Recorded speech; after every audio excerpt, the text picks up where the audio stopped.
sampai hamil, sampai mengakibatkan meninggalnya salah satu ayahnya korban ya, dan juga pengancaman pembunuhan yang akan dilakukan pada anak korban juga ya. Dan ini pelakunya itu sangat keji dan sangat laknat ya, bisa dibilang seperti itu ya. Dan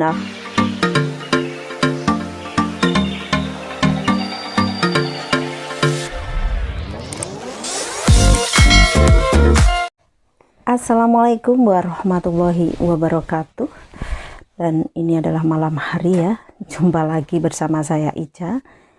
Dan di video kali ini saya akan melanjutkan membahas perkembangan tentang apa yang sedang viral tempo hari yang pernah saya bahas, yaitu tentang penipuan, pengancaman yang terjadi pada BMI Hong Kong ya, ditipu oleh salah satu warga Indonesia juga ya, laki-laki yang menghamili beberapa orang itu ya. Dan alhamdulillah kemarin itu saya lihat di live-nya Mbak Yuni itu bersama Uya Kuya gitu ya, akan mendampingi kasus ini ya, akan membantu untuk menangkap si Farouk itu yang sudah merugikan banyak orang ya, sampai hamil, sampai mengakibatkan meninggalnya salah satu ayahnya korban ya, dan juga pengancaman pembunuhan yang akan dilakukan pada anak korban juga ya.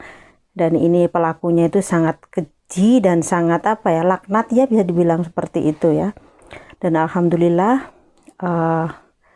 saya juga bersyukur bahwa masih ada orang yang perhatian dengan nasib tenaga kerja Indonesia, meskipun banyak di luar sana yang menghujat korban ya. Tapi alhamdulillah ternyata doa dari teman-teman semuanya dan usaha Mbak Yuni juga ya, akhirnya didengar dan direspon oleh orang-orang hebat ya, seperti Uya Kuya. Dan Uya Kuya pun menggandeng salah satu lawyer beserta timnya, yaitu Bapak Martin Simanjuntak. Yang siapa yang nggak tahu Bapak Martin Simanjuntak itu adalah lawyernya siapa tuh yang kena kasus Sambo itu ya, Baradae itu ya. Beliau adalah salah satu dari pengacara Baradae gitu ya teman-teman. Dan saya sangat berterima kasih sekali ya, saya pribadi dan mungkin teman-teman di luar sana juga akan berterima kasih juga ya pada bapak-bapak yang sudah mendengarkan keluh kesah kami dan memahami apa yang terjadi pada kami ya, pada teman-teman kami yang menjadi korban. Karena memang kebanyakan PMI adalah sasaran empuk para penipu ya, para penipu di luar sana, baik scammer yang paling empuk ya, untuk dijadikan mangsa para penjahat ya, yaitu dipacarin, tidurin ya, diajak tidur, dijanji-janji di atas Al-Quran kayak gitu, untuk mempengaruhi supaya korbannya percaya. Jadi ini adalah sebenarnya itu ya murni penipuan gitu loh, nggak ada kasus awal mula dengan modus percintaan ya, dirayu-rayu seperti itu. Dan akhirnya namanya kita wanita, kalau udah diperhatikan yang lebih kayak gitu kan, akhirnya kan percaya dan segalanya diberikan. Dan ternyata mereka tidak tahu bahwa dia sudah terjerat masuk ke dalam lubang yang sangat dalam ya, yang mengakibatkan kerugian ya, mental, uang, dipermalukan seperti itu. Dan sangat sadis sekali ini sebenarnya. Semoga pelakunya segera ditangkap dan segera diadili untuk mempertanggungjawabkan perbuatannya gitu. Jadi untuk teman-teman yang di luar sana, saya hati-hati. Kemarin itu ketika nonton live beliau itu saya itu terharu, saya sampai nangis ya. Saya ucapkan terima kasih untuk Mbak Yuni ya, terutama itu Mbak Yuni ya, yang sudah mengangkat kasus-kasus ini ya, mempublikasikan ya, mendengarkan jeritan-jeritan sahabat-sahabat PMI ya, mengatasi masalah-masalah yang pelik yang dihadapi sehingga terkuak hingga sangat apa ya, kemarin tuh ketika menonton live itu sampai menangis terharu gitu.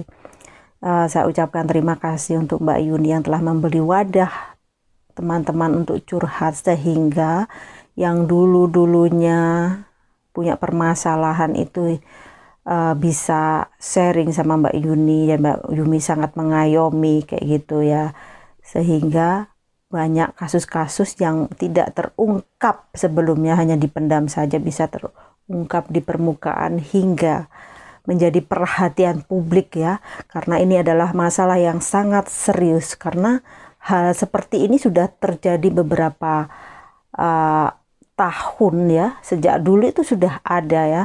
Memang ada sekelompok atau orang tertentu mencari makan dengan cara menipu ya, korbannya ya orang-orang lemah seperti kita TKI, yang dianggap memang TKI itu mungkin punya gaji, padahal mereka tidak tahu bagaimana rasanya mencari uang di Hong Kong atau di luar negeri, itu bagaimana capeknya, korban perasaan ya. Mungkin saja itu mbak-mbaknya yang kena tipu itu ya, mungkin awalnya memang lewat aplikasi seperti itu. Apa salahnya sih orang mencari jodoh ya, karena memang di dunia medsos itu belum tentu orang semua itu jahat kayak gitu ya, semua orang itu penjahat ya. Siapa tahu aja nyari-nyari jodoh dan cocok, bahkan memang banyak sekali jodoh ketemu di medsos sehingga ke jenjang pelaminan, kan mungkin harapannya seperti itu. Dan untuk yang apa ya, yang punya suami terus bermain medsos terus nyari jodoh kayak gitu, saya kurang tahu ya, mungkin saja mereka sudah ada masalah sehingga mencari hiburan atau apa untuk mengobati luka hatinya atau apa. Yang jelas kita nggak bisa menjudge orang seenaknya. Oh, punya suami kok begini-begini, kita tidak tahu apa yang terjadi di sana ya. Yang jelas ini memang bukan karena orangnya terus kegatelan atau apa. Yang namanya perempuan itu, siapapun laki-laki dan perempuan itu berhak mencari di medsos atau di dunia nyata, itu hak mereka. Cuman untuk mbak-mbak yang jadi korban ini adalah mungkin ya, dia salah tempat, dia salah mencintai orang, dan juga memang pada dasarnya laki-laki tersebut punya tujuan menjebak korban-korbannya, dirayu sedemikian rupa ya.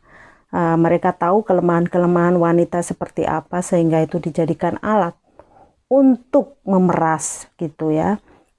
Jadi saya itu apa ya, sangat salut pada korban-korban yang udah speak up di permukaan ya, karena speak up di permukaan itu maksudnya di permukaan umum ya, di medsos seperti ini itu apa ya, butuh mental yang kuat ya. Dia sudah dipermalukan, terus belum lagi nanti komentar-komentar dari netizen yang mungkin sangat pedas sekali. Dasar laki perempuan inilah, itulah ya.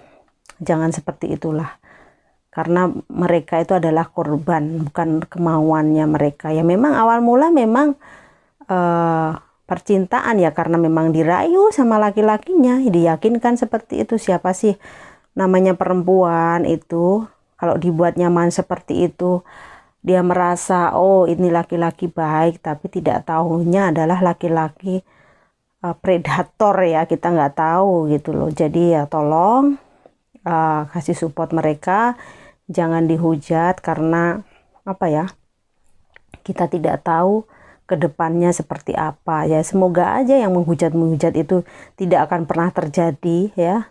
Hal yang terjadi pada mbak-mbak PMI itu bisa saja terjadi pada kalian ya, yang suka menghujat itu. Semoga saja kalian tidak mengalami hal yang sama.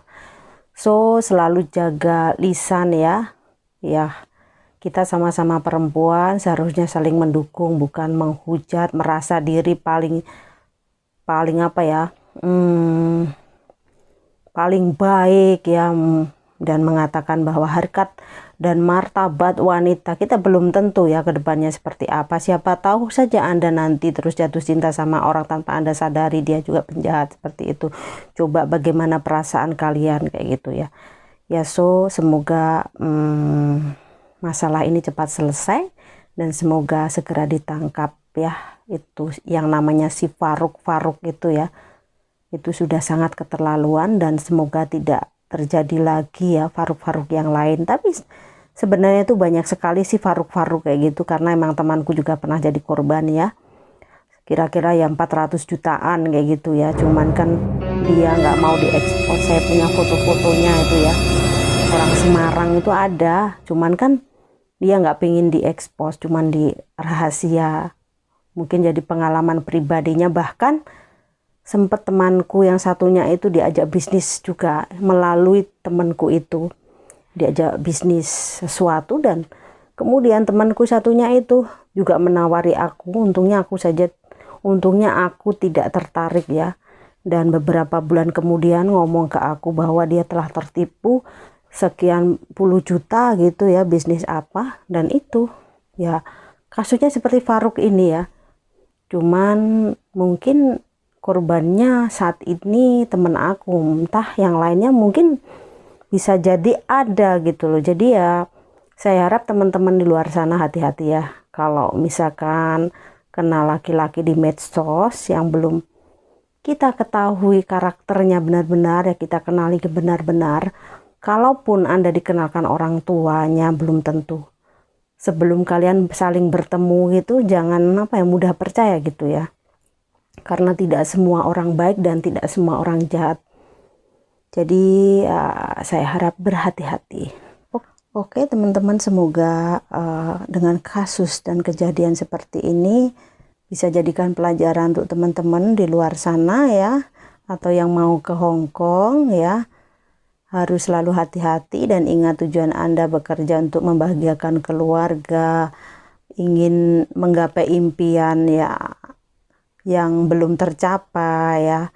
Jangan sampai terperosok, bukannya malah dapat uang malah ngabis-ngabisin uang. Kalian sehat-sehat selalu dan selalu hati-hati di perantauan. Ingat tujuan awal dan selalu berdoa pada Yang Kuasa semoga tetap dilindungi dan selalu berhati-hati dalam setiap langkah. Oke teman-teman, terima kasih udah nonton video saya, semoga bermanfaat dan dijadikan pelajaran berharga supaya kalian siapapun di sana hati-hati. Oke, sekian dulu, wassalamualaikum warahmatullahi wabarakatuh. Terima kasih.